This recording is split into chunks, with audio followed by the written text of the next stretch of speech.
Mr. President, last week at the United Nations, you stood before the world and you correctly took credit for aiding in the end of 7 wars: India and Pakistan, Armenia and Azerbaijan, Serbia and Kosovo, Israel and Iran, Egypt and Ethiopia, Cambodia and Thailand, and Congo and Rwanda. And now most Americans have never heard that list of wars before, but we have, and we already knew the truth. And while you accept praise about ending wars abroad, you're now potentially facing new ones that involve the United States of America. You warned Afghanistan that if bad things would happen if they didn't give us back Bagram Air Base. Then you told NATO to push Russia further than that out of Ukraine.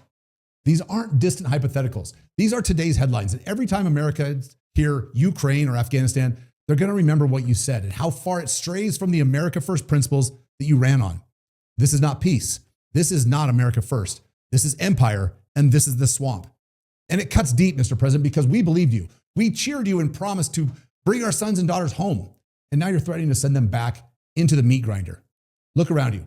Who is applauding these new lines? Lindsey Graham licking his lips at the thought of satisfying his sick fetish for endless wars? The Washington Post counting their profits as you flip on Bagram, because at the Post, if Americans bleed, it leads. If those are the devils cheering you on, something has gone very, very wrong, because it's not their kids who pay for the price of war. It's ours. It's not their money funding NATO. It's ours. And it's not their blood spilled in the sand. It's ours. Mr. President, this is the story of a man who once defied the swamp and now risks becoming part of it. The fighter who promised to destroy the blob now sounds like its spokesman. These are the sick fantasies of the very establishment parasites who tried to destroy you financially, professionally, and reputationally for over a decade.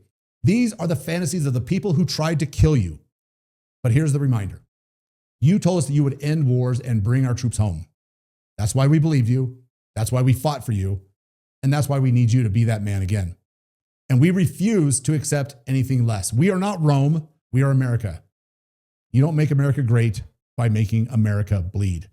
Mr. President, bring our troops home and keep them here. Because if America First doesn't mean peace, then it means nothing at all.